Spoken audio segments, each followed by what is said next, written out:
بسم اللہ الرحمن الرحیم۔ تاریخ دنیا میں ایک ایسی قوم بھی گزری ہے کہ جس کے لیے اللہ پاک خود روزانہ کھانا نازل کیا کرتا تھا۔ یعنی آپ ایک دفعہ یہ سوچ کر ہی دیکھیں کہ اگر آپ کے لیے جنت سے زمین پر روزانہ کھانا نازل ہو تو آپ اس کھانے کے بعد کیا محسوس کریں گے؟ دوستو، اس کھانے کو من و سلویٰ کے نام سے جانا جاتا ہے۔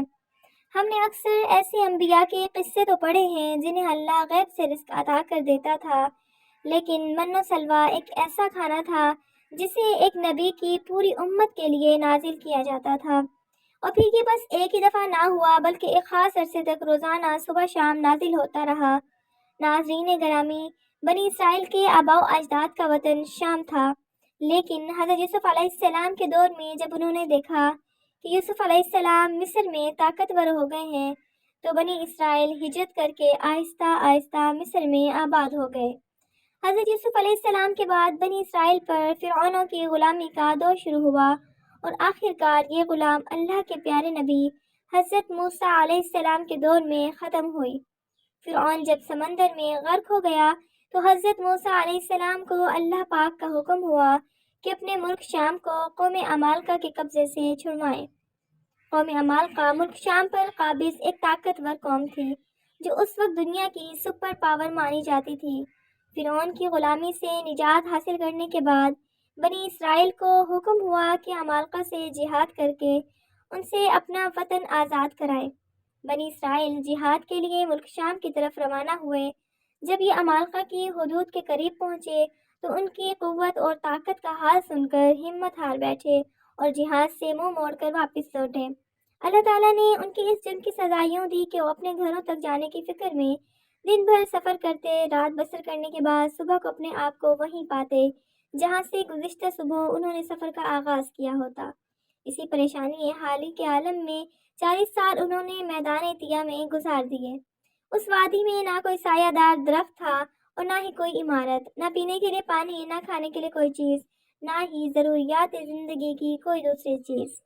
جب بنی اسرائیل اس میدان میں پھنس گئے اور ایک ہفتے میں سب کا سامان ختم ہو گیا تو ساری کی ساری قوم حضرت موسیٰ علیہ السلام کے قدموں میں آ گری اور معافیہ مانگنے لگے کہ ہم تو اب اس میدان سے نہیں نکل سکیں گے، بلکہ بھوک، پیاس اور گرمی سے مر جائیں گے۔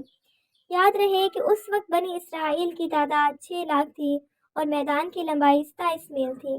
پھر جب حضرت موسیٰ علیہ السلام نے اللہ پاک سے اپنی قوم کے حق میں دعا کی تو اللہ پاک نے ان کی دعا قبول فرمائی اور بنی اسرائیل کے اوپر میدان میں ایک ٹکڑا بادل کا مقرر کر دیا گیا جو دن بھر ان پر سایہ کیے رکھتا۔ کھانے کے لیے اللہ پاک نے ان پر من و سلویٰ نازل کیا۔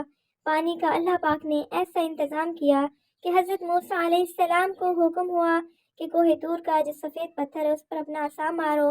جیسے ہی حضرت موسیٰ علیہ السلام نے اس پتھر پر عصا مارا تو بنی اسرائیل کے 12 قبائل کے لیے اللہ پاک نے اس پتھر سے 12 انتہائی لذیذ چشمے جاری کر دیے۔ میدان کے بیچ میں ایک نورانی ستون کھڑا کر دیا گیا جو کہ رات کو بھی بنی اسرائیل کو روشنی مہیا کرتا تھا۔ اللہ پاک نے بنی اسرائیل پر وہاں اس قدر عنایات کی ان کو گننا مشکل ہے۔ مزے کی بات تو یہ ہے کہ اس میدان میں 40 سال تک نہ لوگوں کے بال بوڑھے اور نہ ہی ناخن، نہ کپڑے پھٹتے تھے اور نہ ہی میلے کچیلے ہوتے تھے۔ یہاں تک کہ جو بچے بھی پیدا ہوتے تو ان کے بدن پر بھی کپڑے موجود ہوتے تھے جو وقت کے ساتھ ساتھ بڑھتے جاتے تھے۔ اب یہ بات کرتے ہیں من و سلویٰ کی۔ سورہ بقرہ کی آیت نمبر 57 میں اللہ پاک ارشاد فرماتا ہے، اور ہم نے تم پر بادل کا سایہ کیا اور تم پر من و سلویٰ اتارا اور کہہ دیا کہ ہماری دی ہوئی پاکیزہ چیزیں کھاؤ، اور انہوں نے ہم پر ظلم نہیں کیا، البتہ وہ خود اپنی جانوں پر ظلم کرتے تھے۔ بھوک سے مرتے بنی اسرائیلوں کے لیے جب حضرت موسیٰ علیہ السلام کی اللہ پاک نے دعا قبول فرمائی تو بطور خوراک ان پر شروع میں من نازل کیا جاتا تھا۔ من سے مراد ایک نفیس شیریں ذائقہ دار مادہ تھا جس کو مفسرین نے ترنجین کے نام سے پکارا ہے۔ یہ صبح کے وقت نازل ہوتا تھا اور ہر شخص کے لیے 4 کلو کی مقدار میں اترتا تھا۔ یہ شبنم کے قطروں کی طرح آسمان سے آتا اور درختوں کے پتوں پر جم جاتا تھا۔ کئی سال جب بنی اسرائیل اس میٹھے کو کھا کر تھک گئے تو حضرت موسیٰ کے پاس آ گئے کہ اب ہمارا دل نمکین غذا کو چاہتا تھا۔ اللہ پاک نے پھر حضرت موسیٰ علیہ السلام کی دعا قبول فرمائی اور اب ان پر شام کے وقت سلوہ نازل ہونے لگا۔ سلوہ کے بارے میں بہت سے قول ہیں، لیکن مستند روایات سے یہی ثابت ہے کہ یہ ایک پرندہ تھا جس کو بٹیر کہتے ہیں۔ یہ بھنا ہوا نازل ہوتا تھا۔ من و سلوہ کے حوالے سے روایات میں آتا ہے کہ یہ ایک ایسا کھانا تھا جو انتہائی آسانی سے ہضم ہو جاتا تھا، رنگ، خوشبو اور ذائقے میں بے مثال تھا، ہر طبیعت و مزاج کو موافق آتا تھا۔ پھر اللہ نے بنی اسرائیل کو نافرمانی کی سزا دی، چونکہ حضرت موسیٰ علیہ السلام کا حکم تھا کہ کھانا روز کا روز کھا لیا جائے، لیکن جب کچھ آہستہ آہستہ لوگ کھانا چھپانے لگ گئے، اس ڈر سے کہ کہیں اگر کل نازل نہ ہوا تو ہم تو اس صحرا میں بھوکے مر جائیں گے۔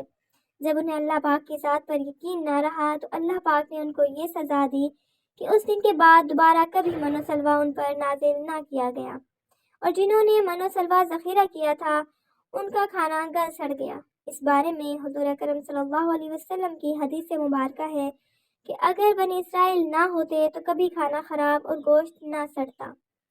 اس حدیث سے ثابت ہے کہ کھانے کا گلنا اور سڑنا بھی بنی اسرائیل کے دور سے شروع ہوا۔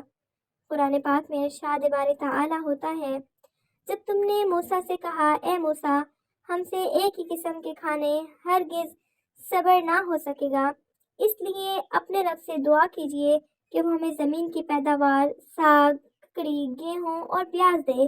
آپ علیہ السلام نے فرمایا کہ بہتر چیز کے بدلے ادنیٰ چیز کیوں طلب کرتے ہو؟ اچھا، شہر میں جاؤ، وہاں تمہاری چاہت کی یہ سب چیزیں ملیں گی۔ ان پر ذلت اور مسکینی ڈال دی گئی اور اللہ غضب لے کر وہ لوٹے۔ یہ اس لیے کہ وہ اللہ تعالیٰ کی آیتوں کے ساتھ کفر کرتے تھے اور نبیوں کو ناحق قتل کرتے تھے۔ یہ ان کی نافرمانیوں اور زیادتیوں کا نتیجہ ہے۔ حضرت موسیٰ علیہ السلام اور حضرت ہارون علیہ السلام کی وفات کے بعد قوم کی بھاگ دوڑ حضرت یوشع علیہ السلام نے سنبھال لی اور قوم کی جنگی تربیت کرنے لگے۔ بنی اسرائیل نے خوب دل لگی سے جنگ کی تیاری کی۔ جب صحرائے طیہ میں 40 پورے ہوئے تو اللہ پاک نے حضرت یوشع علیہ السلام کو حکم دیا کہ اب بنی اسرائیل کو لے کر بیت المقدس میں موجود قوم عمالقہ پر حملہ کرو۔ بنی اسرائیل نے اپنی غلطیوں سے بہت کچھ سیکھا تو اور وہ بہت ہی پرعزم تھے۔ جیسے ہی حضرت یوشع علیہ السلام نے انہیں کہا کہ جہاد کا حکم آ چکا ہے تو ساری قوم نے لبیک کہا اور اریحہ پر پڑاؤ ڈال لیا۔ 12 قبائل پر مشتمل اس قوم کے سپاہیوں نے 6 ماہ تک اریحہ کا محاصرہ کیے رکھا اور بالآخر ایک دن بنی اسرائیل کے نوجوان قلعے کی دیوار گرا کر شہر میں داخل ہو گئے اور اریحہ شہر پر قبضہ کر لیا۔